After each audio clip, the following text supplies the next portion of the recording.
Yo, yo, yo, what's up, good people?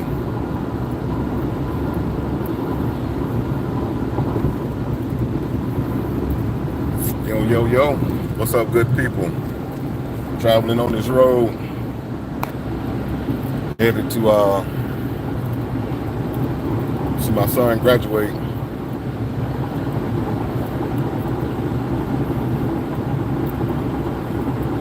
I know one thing, it's hotter than a summer bitch out here in Texas. This shit crazy. I've been having weird travel experiences here lately. That's why I don't like traveling a lot. Probably about 2 weeks ago, I was headed to Chicago to see my daughter graduate up in the Atlanta airport. Yo, what's up, y'all? What's up, Miss Swanner? What up, though? It's been a minute, man. It's been a minute. Your brother been busy, man. Life been lifing. I was just explaining that, man, my travel experiences has been crazy lately, man. I just left Chicago a couple of days ago, and leaving out of Atlanta, it was crazy. So I get there, let's say 9 a.m.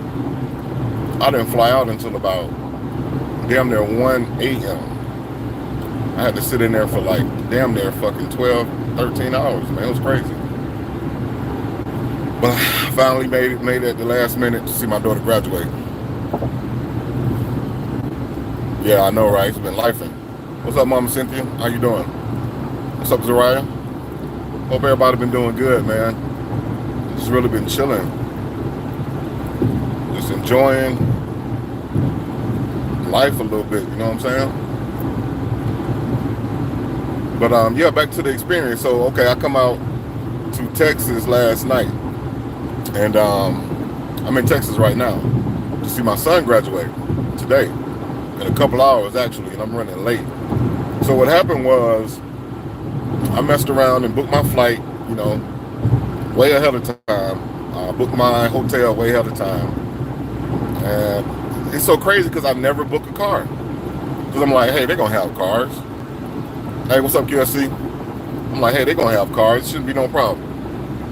Wrong. It's a big ass weekend here in Houston. Memorial Day weekend. Everybody traveling. Hold on. And so I get to the airport. Nobody has cars. Completely sold out. So I'm looking stupid. Assed out. I done caught the little bus over to the one of the rental car places. None of the rental car places have cars, but because y'all know I always talk about how God works, man. God works in mysterious ways. Congrats. Oh, thank you, Mama Cynthia. I appreciate it. 2 kids. Yeah. They both graduated. Actually, my daughter graduated from college. She went to a pretty good school up in Chicago, Loyola, out there on the lake. So that was a great experience for her. And then now my son, he's about to go to college in August. And my daughter is about to go to law school. So yeah, man, they on their way. They doing what they supposed to do. And I'm here for it, to support it and help cultivate them to be not just adults, but successful, responsible adults. You know what I'm saying? I just don't want them to be grown. I want them to be out here in it, getting it, doing it, living it, etc., etc. But anyway, like I said, I got to the little rental car spot. Nobody had rental cars. Now there's only one place, and it was like, let's say 30 of us out there trying to get a rental car. Okay. Yeah, there was about 30 of us out there trying to get a rental car. And it just so happened, and again, let me tell you how God works. God don't make mistakes, y'all. Y'all just need to know this, man. That's why I kind of live my life in peace, man. I live my life really just, I live my life on the go, man. I don't really make a whole bunch of plans. I just get in there and, you know, when it's time, I know God is going to provide. So it was this guy I met on the airport, on the airplane. He sat like right in front of me, coming from Atlanta. And we talked for like 2 seconds. For But you know, we both acknowledged we were ex-military. That's all it took. So lo and behold, he happened to be on that shuttle going to the airport too. And so we chopped it up for a second. We get in. They had one passenger van left. So I'm in front of him. So I'm like, man, I don't want no passenger van, because I'm thinking y'all gonna charge me like, you know, $1,000, $2,000 for this van. And so I walk out. I'm like, damn, I don't know what I'm gonna do. I'm out there looking, you know, busted and disgusted. Like, wow, I can't get down, you know, to where I'm going. I don't have a room in this city. I don't know what I'm gonna do. And so I get to talking to the lady that drives the bus. She said, no, baby, go back in there. They'll give you that passenger van at the cost of a regular car. I said, oh shit, I didn't know that. She was like, yeah, go and get that van. And you ain't got no other car. You better go and do what you got to do. So I rushed back in. And lo and behold, the guy who I met on the plane was the one who got the van. So I'm like, what's up, Miss Marie? What's up, Bev? How you doing? 3,000, what to do? And so, lo and behold, dude got the van. So I'm sitting there looking sick, like, I probably should have got that van. And so, again, the way God worked, dude looked over, he said, hey, bro, where you headed? I said, man, I don't know where I'm going. He said, I'll tell you what, brother, hop in with me. I'm going to drive you around, and we're going to get you a hotel. I was like, all right, cool. So I'm thinking, all right, the worst is over. I don't have a car. At least I can get one in the morning and get to where I'm going. Hop in with him. We go to the first hotel. No rooms. Second hotel, no rooms. Fifth hotel, no rooms. 10th hotel, no rooms. We went to 20 different hotels. No rooms. So I'm sitting there like, look, bro, man, you don't know me, I don't know you. Let me slide you a couple dollars for your pain, and I'll figure it out, bro. I'll just sleep outside until the morning or something. I'll go to the bus station or something. He was like, nah, bro, we're going to figure it out. And again, I don't know this guy. I never met him or nothing. And so we sat there for about an hour. Mind you now, it's about 1:30 in the morning, 2 o'clock in the morning. And so we tried this last hotel. He went in. He was like, hey, man, check this out. This is my friend, my best friend. We're both ex-military. This man needs a room. Well, sir, sorry, we don't have any rooms. All booked up.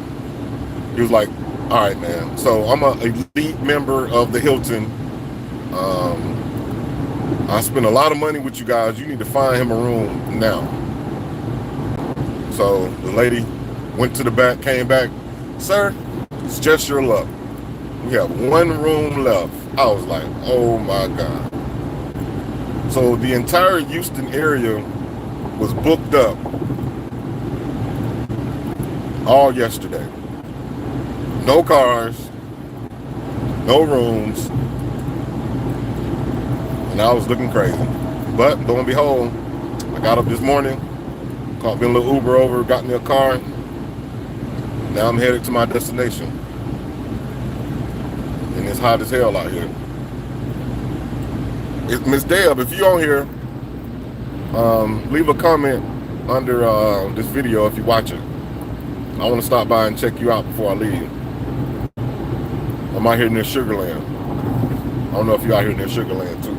I think last time we spoke, I think you said you were somewhere near there. I wouldn't mind checking you out before I leave from out of here. But what y'all got going on? What up, Tony? Yeah, QSC he is.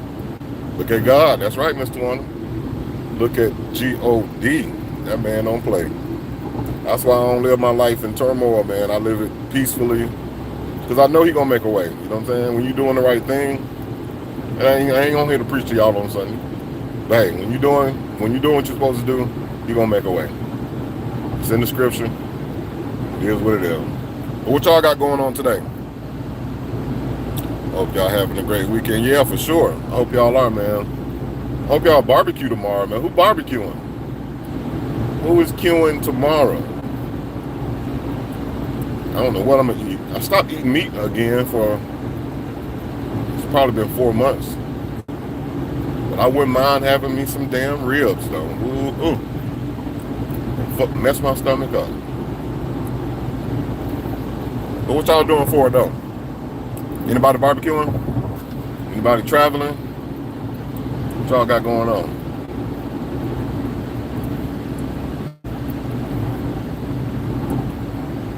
Man, I saw this other situation. I don't know if you guys saw it. I'm quite sure you did, but I wanted to talk about that. The situation with the I don't know exactly what city, what state, but the situation with the military guy who came to his door with his gun, and the police just fired off on the dude, man. I mean, did y'all see that story? I'm barbecuing today and getting that double time tomorrow. I don't blame you on that. Hey, get that money, baby.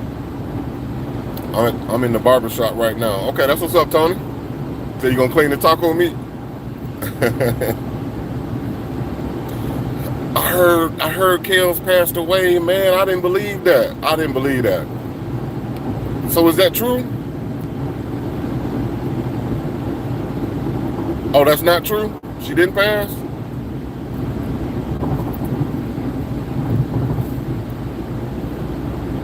So Kels didn't pass, right?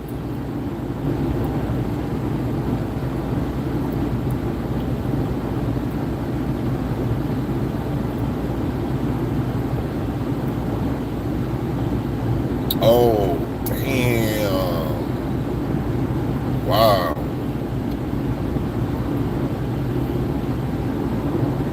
Yeah, that's crazy.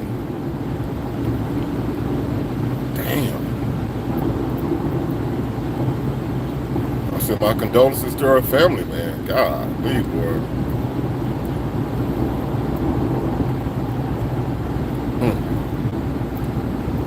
Yes, she did pass away.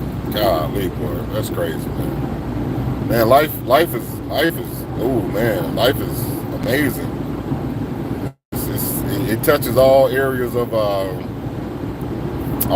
man. It makes you laugh, cry, smile, frown. Man, life is just life, man.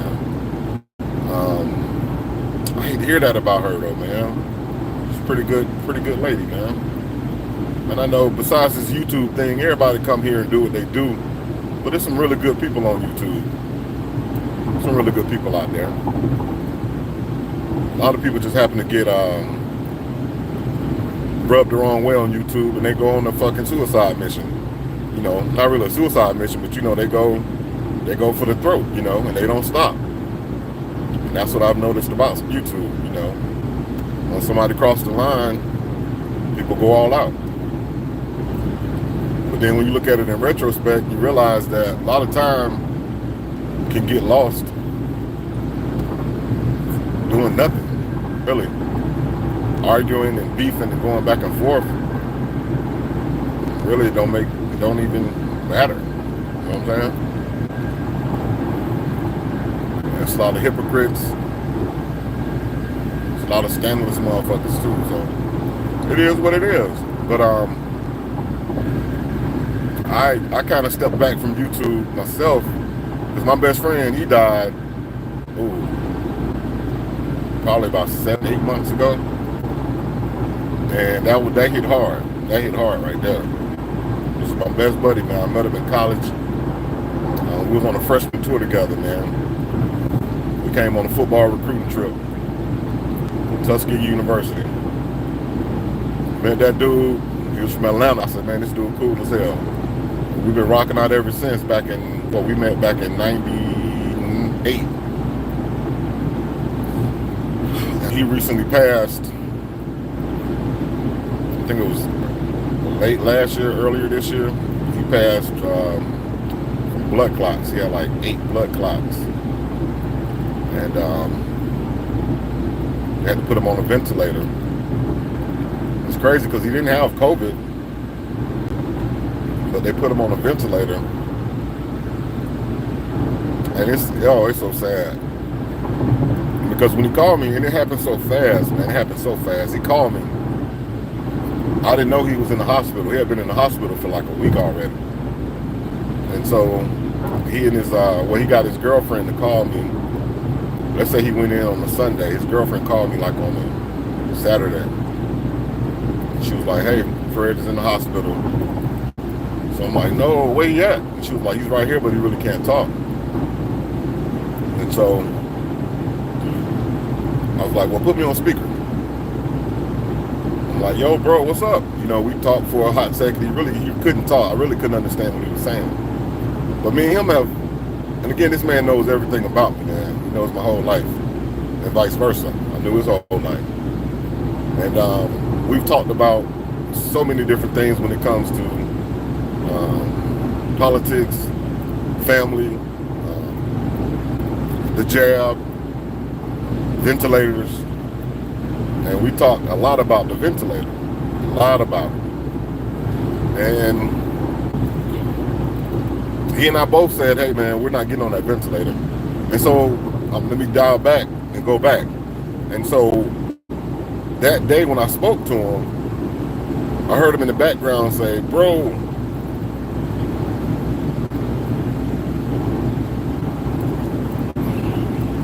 they trying to say it's one thing, but I think it's something else. And so, you know, again, I'm not knowing what's going on because I don't even know why he's in the hospital. So I'm like, bro, what do you mean? He was like, bro, they trying to say it's one thing, but I think it's something else. They're trying to put me on a ventilator. So, you know, in that moment, because I knew it was, I've started to realize that it was a dire situation. So, you know, you don't really start to voice your opinion. You start to realize the situation and show a little empathy and a little, you know, positive reinforcement. So I'm like, yo, bro, don't worry, man. It's good, man. God got you, bro. Don't worry about it. We're gonna beat this thing, whatever it is, and we're gonna get through it, man. You know, don't worry, bro. And so we ended up getting off, and I just had a thought. I'm like, damn, I wonder what's going on. I don't know what's going on. So his girl called me later that night, and they were trying to convince him to get on the ventilator. And she tried to get me to call him and convince him to get on the ventilator. And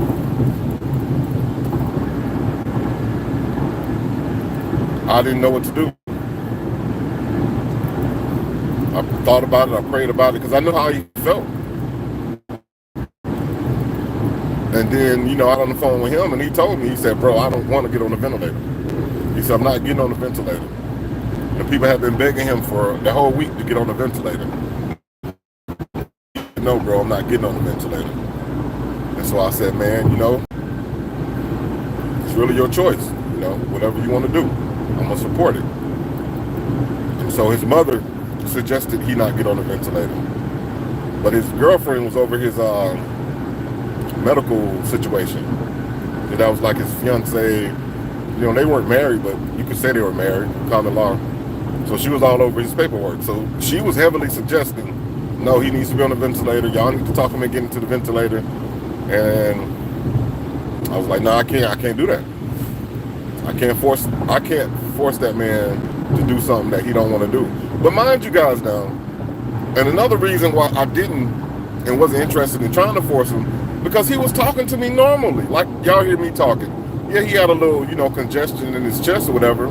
He was on the breather machine, you know, the regular oxygen, you know what I'm saying? But he was talking to me, you know, coherent, upbeat, still, you know, saying a few little jokes or whatever. So I'm like, this can't be that serious. Can't be serious. You know, it's just a little something he'll get through. And so we hang up. And then she called me back. And she was like, hey, he decided to get on the ventilator. And I'm like, okay, cool. If that's what he wanted to do. If the doctors think that that's going to help him, if, you know, that's going to save his life, then okay, great. No. The next day, or 2 days later, he died on the ventilator because they couldn't get him off of it. Nope, they couldn't get him off. They couldn't get his breathing. In 3/4 of a mile, keep left to stay on US 59 South. They couldn't get his breathing up to where he could. he could breathe properly or breathe on his own. So, you know, I got my own feelings about that ventilator, but hey, it is what it is. Keep left So, to stay on US 59 South. guy, he's in heaven right now, and that was a big one right there. Continue So on he US had 2 59. Feeling sleep. In half a mile, slight right onto US 59 South. Hide the pain therein. True. That is true. But again, bro wasn't in pain. That's the crazy part about Take the it. next right onto US He 59 wasn't in no South. pain. It's just all this stuff just hit him, boom, out of the blue. I mean, he didn't have really anything to be painful about. I mean, he had a great career. He had a beautiful girl. He had beautiful kids. I mean, he was successful. He was a black college football coach. I mean, he had everything that, you know, made up a pretty good life. And then I know a lot of times too, you know, like you saying, people do go through things secretly, you know, but I couldn't tell that he had nothing going on. You know, it was just his health just happened to just fail instantly, and I just don't know. But then this is happening all across the country too, though, and I got my suspicions, but I've already had that conversation on what I think is going on. So, you know, it is what it is. You know, us with the ability to have our eyes open, man, we gotta cherish this moment and do what we're supposed to do the right thing, do the necessary. So when it is our time, we can leave here knowing that we did the right thing. Put the plan together, put the plays together, so our kids can be comfortable in knowing that their life is kind of mapped out. Yo, what up, Myron? What up, Bones?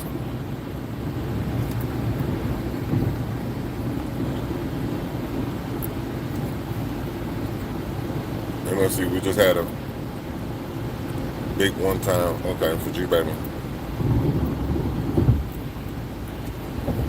Myron, I see you still be going live, bro. Myron, you wild as shit, bro. I ain't gonna lie, bro. Sometimes I sit back and just watch you live. I'm like, boy, Myron do not give up, boy. He don't let up on their ass, boy. Myron be going in. Hey, it's good entertainment a lot of times. Really good entertainment. Damn, I'm sleepy as shit.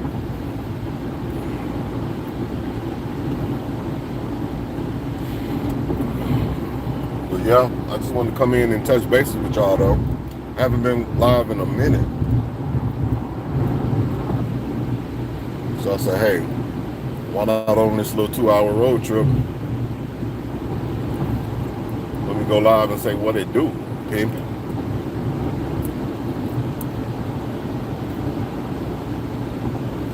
Yeah, for real, all y'all be safe, man. Y'all be safe, y'all take care of yourself. And y'all enjoy it. Nah, bro, you're not getting in. You're not cutting me off. Y'all enjoy yourself this weekend. And this dude is driving crazy as shit. Look at this fool. This fool behind me. I don't know if y'all can see him. Just fool. Just a fool. Got nowhere to go. Nowhere to be.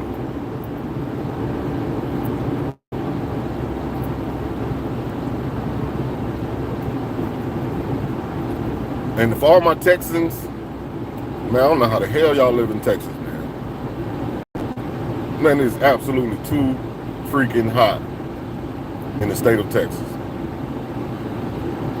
Don't make sense. 98, 99 degrees already? I can't take it. If your AC don't work in Texas, you assed out, my boy.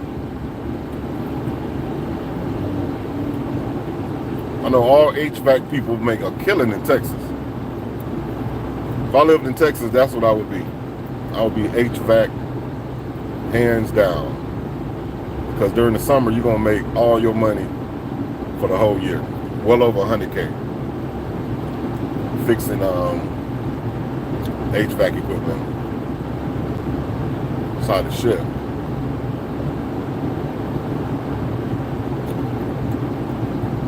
But what else been going on these YouTube streets, man? Just out in Texas, just not as human as DMV. Oh, it's human in DMV?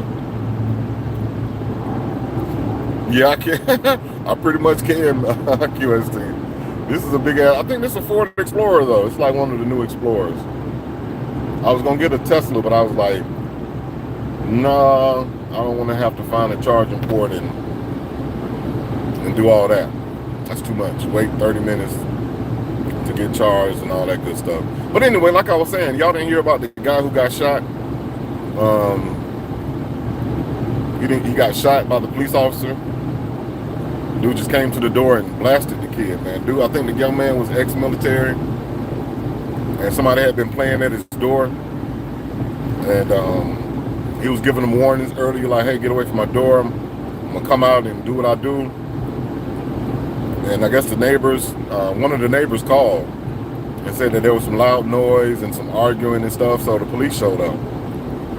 And again, when the police showed up, dude thought it was the same, group of people that were coming banging on his door, wanting to smoke, I guess. So he came with his gun on his side, pointed at the ground. And as soon as he opened the door, officer just fired off on him. The next man, no questions, nothing. And I'm so biased to that because I feel both kind of ways. I feel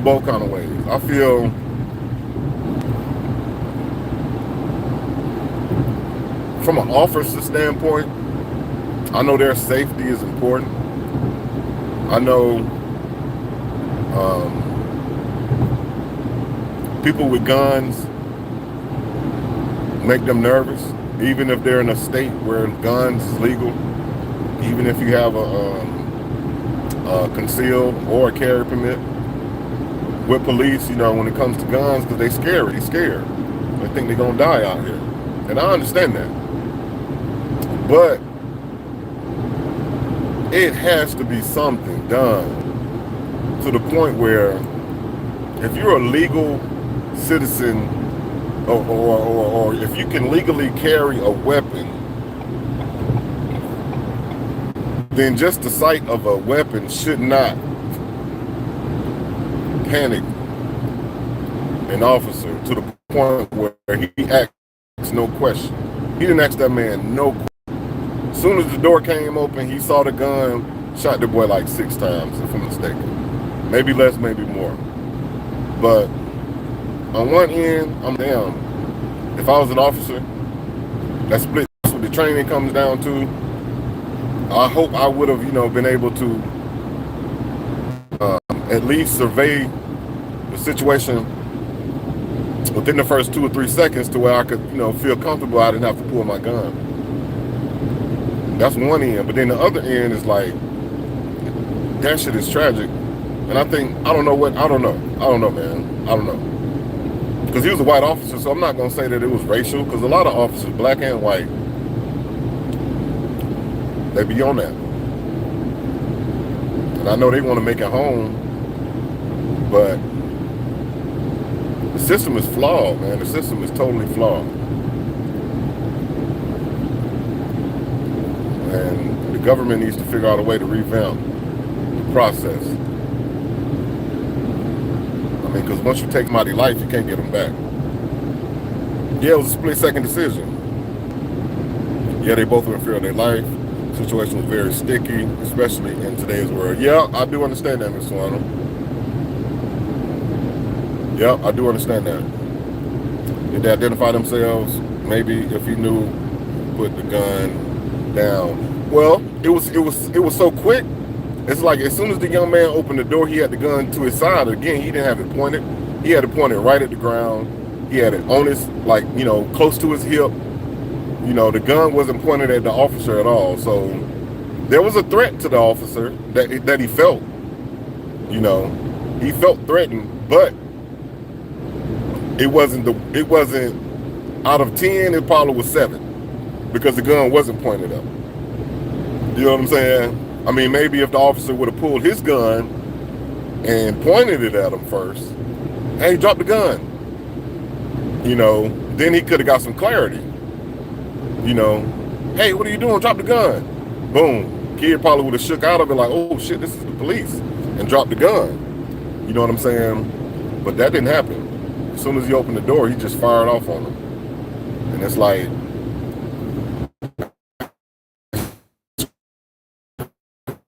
crazy. Man, I don't know. Flawed. Just flawed. The system is flawed.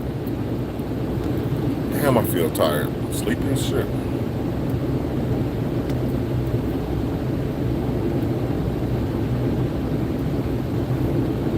Hey, you too, Bell.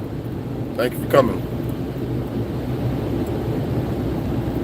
Yeah, I think I'm gonna bust a move too, man. My eyes is getting a little drowsy. I'm gonna cut this music up and let this window down.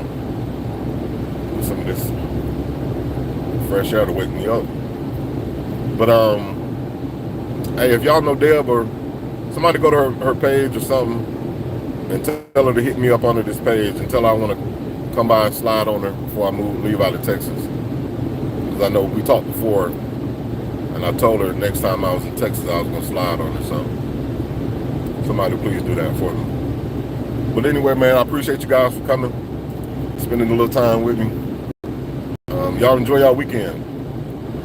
Y'all eat good, drink good, have a few drinks for the kid, and most importantly, be safe. All right, man, I appreciate you guys. Peace. Hold up, me too. It's 1:30 and I'm still tired. Yeah. All right, you guys, until the next one. I appreciate y'all. Later. I haven't went live in so long, I forgot how to end the live. Let me see. How do I end this shit? Like that. Do I hit that?